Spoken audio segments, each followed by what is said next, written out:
everybody. I'm gonna go ahead and start a new little project here. I'm gonna call it Idiot's Guide to, I guess, flea marketing. I haven't decided which I'm gonna do it, or junk sales, or treasure hunting, or whatever you want to call it. Basically, I'm heading up here to Des Moines today to try and pick out a booth for selling some of my stuff that I've picked up at auctions and all that good stuff.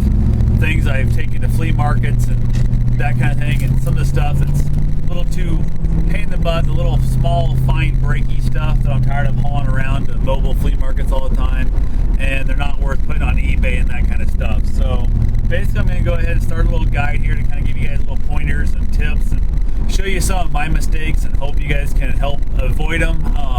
Also ask for any help and any pointers you guys might have that'll help get me along better in the process myself. So pretty much I've been trying to get into a few different spots. The antique stores up here in Des Moines area, which is kind of where I'm aiming towards. So I'm about 2 hours south of here where I live on a daily basis, and we don't really have much in the way of decent shops. Seems like we have a few consignment shops, a few really high-end places, a few snobby places, and a few of them that sell a lot of knockoff stuff that are reproductions, but they don't say reproduction on them. They try and market them right next to the original, and I'm not really a big fan of dealing with that type of information and having to deal with that kind of competition and stuff. So I've got a bunch of things. Like I said, I just want to get rid of stuff that I'm not going to bring up any of my super great stuff just because I don't trust things not to get ripped off if I'm not able to be there to watch the stuff myself personally. So I've got literally a 12-foot by, I think, 20-foot storage unit. Maybe it's 10-foot by 20-foot storage unit that's got just tons and tons of crap in it. That's all things we got with other box lots and stuff that we've sold the good stuff out of, and that I need to get rid of. And most of the stuff I'm going to have $0 to $5 in a box. So like I said, most of everything I've got in there, I've already sold more than its value out of the box in the process. So it's going to be a lot more lower end stuff, which is why I'm at this one particular mall I'm going to go to. It's probably the lower end store in the area, but it's going to be the one to sell the type of stuff that I have to sell. So definitely, you got to look at where you're at. If you've got medium to low end stuff, don't go in the highest mall in the town because nobody's there to buy your type of merchandise. If you have the extremely high end stuff, don't go in the low end mall because nobody's there to buy your stuff either. So you want to find, the type of stuff that you're selling as close as you can. You want to be a little bit above the average maybe, and you want to be, able to sell your stuff around the same price, a little better quality. You'll be able to move a lot more stuff that way. So definitely want to stay away from trying to be the absolute best in the building because you're not going to sell anything that way because they're not, those same people looking for super high-end stuff are not in the low-end, crappier building. And the people who are looking for low-end, crappy stuff, you don't want to be the worst guy in the building because people in the high-end malls are not looking for your low-end, crappier stuff. So definitely try and keep that together and figure out what it is. One of the things you got to look into this business, if you look at it as a business, which is what I'm going to present this as, you need to keep track of things like gas and time and all the other stuff involved in it, not just what you paid for an item and then what you sold it for, because those two things do not necessarily go that well together because the fact you have a lot of other things involved. Like today I came up, they wanted me to actually be there to help pick out the exact spot that I wanted, so I had to come up today to pick it out. So I wasn't able to just do it over the phone.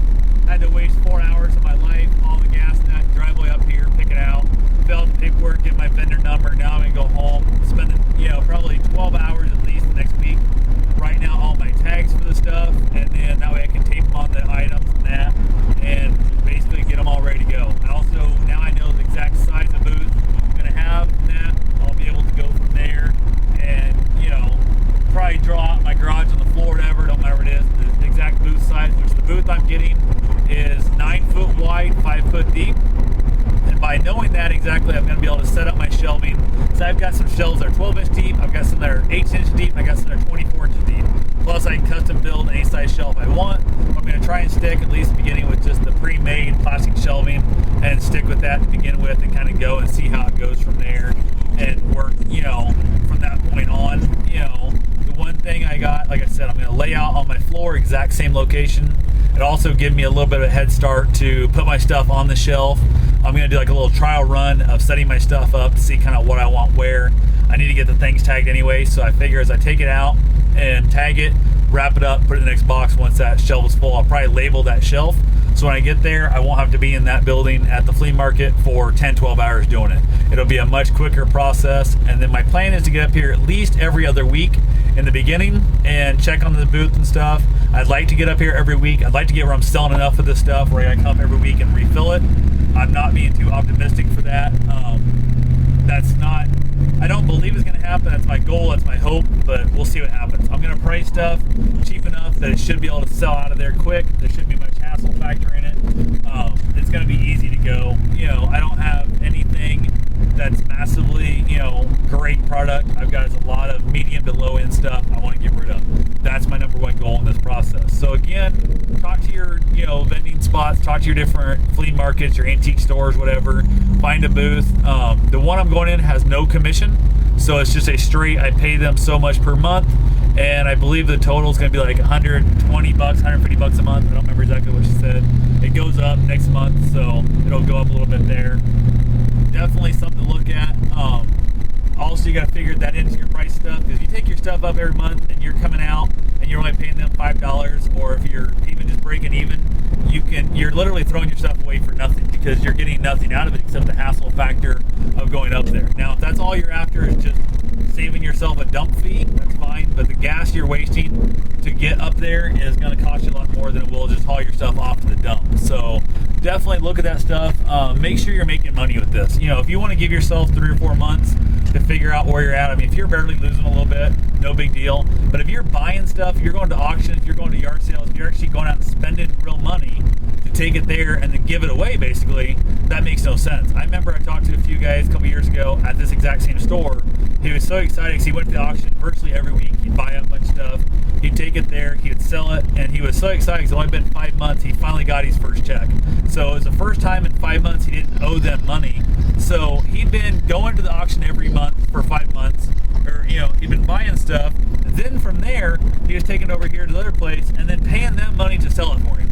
So he was losing money on both ends. So now if you have a bunch of free stuff and you're trying to unload it, you got a chance of making some money down the road, fine. But if you're paying, I don't care if you're only spending $10 a week to buy a box of shit, taking it there and paying them, let's say it's $40 a month of shit, take it there and you pay them $150 a month to have your booth, and they give you a bill at the end of the month for say $8, you still, at that point, you spent $8 to get your stuff to go give it away. So definitely does not make any sense at all. Pay attention to your bottom line. Keep a little spreadsheet. I'm going to work out keeping some stuff written down in that, kind of what I'm taking. Also, I'm going to be really trying to make sure I don't get a lot of stuff stolen, that kind of deal. Trying to track that stuff. Don't know how well it's going to work, but it's going to be a little hard to do because I'm not going to have, like I said, nothing really high end there. Nothing worth keeping immense track of. I would definitely like to have a general idea of what I take in. I don't know how I'm going to do that exactly. I might just keep like a running tally of how much money I took in there, and then at the end of the month I'll be able to look how much is left in my booth, my tags, that kind of good stuff, and see how much they wrote me a check for and how much is missing. So definitely I expect some stuff to get stolen here. That's kind of the handful of the stuff I'm bringing up is stuff I don't really care if it does get stolen. Not that I don't care. I anticipate some stuff getting ripped off, so I'm going to have to go in at that mindset so I won't get so pissed off when it actually does happen. So anyway, that's what I know for right now. Like I said, once I get my stuff packed up, I might do a little clip when I show you how I'm setting up my shelving in the garage, whatever, to give you an idea of what I'm doing. But that's all I have for now. Have yourself a safe and wonderful day, and happy sailing and happy hunting. Thanks for watching.